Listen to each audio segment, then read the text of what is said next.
ലോക്സഭാ തെരഞ്ഞെടുപ്പ് ജില്ലാ സംസ്ഥാന അതിർത്തികളിൽ പരിശോധന ശക്തമാക്കി പോലീസ്. ലോക്സഭാ തിരഞ്ഞെടുപ്പിന്റെ സുരക്ഷാ ക്രമീകരണങ്ങളുടെ ഭാഗമായാണ് ജില്ലാ സംസ്ഥാന അതിർത്തികളിൽ പോലീസ് വാഹന പരിശോധന കർശനമാക്കിയിട്ടുള്ളത്.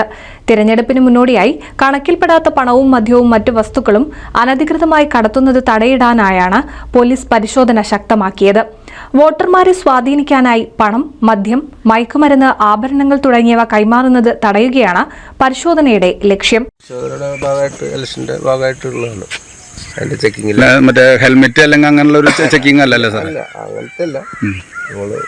ഇലക്ഷന്റെ ഭാഗമായിട്ട് സംസ്ഥാനത്തിന്റെ അതിർത്തികളിലായിട്ടുള്ള ചെക്കിംഗ് ആവൂല്ലേ?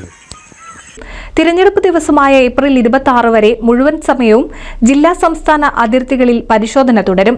മാതൃകാ പെരുമാറ്റച്ചട്ടം പ്രാബല്യത്തിൽ വന്നതിനാൽ 50,000 രൂപയോ അതിനു മുകളിലോ ഉള്ള തുക കൈവശം വയ്ക്കുന്നവർ തിരഞ്ഞെടുപ്പ് ഉദ്യോഗസ്ഥർക്ക് തെളിവ് നൽകണം. ഇല്ലെങ്കിൽ തുക കണക്കിൽപ്പെടാത്തതായി കണ്ടുകിട്ടും.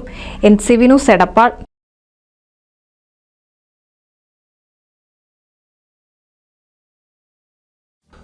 അതിരുകളില്ലാത്ത ഷോപ്പിംഗിന്റെ വിസ്മയാനുഭവം ഇനി എടപ്പാളിലും. പൂർണിമ ടെക്സ്റ്റൈൽസ്. ഒരു ഫാമിലിക്ക് ആവശ്യമായ എല്ലാവിധ തുണിത്തരങ്ങളും ഇനി ഒരു കുടക്കീഴിൽ നിങ്ങൾക്കായി ഒരുക്കിയിരിക്കുന്നു. Poornima textiles, Al Madina complex, Calicut road, Edappal.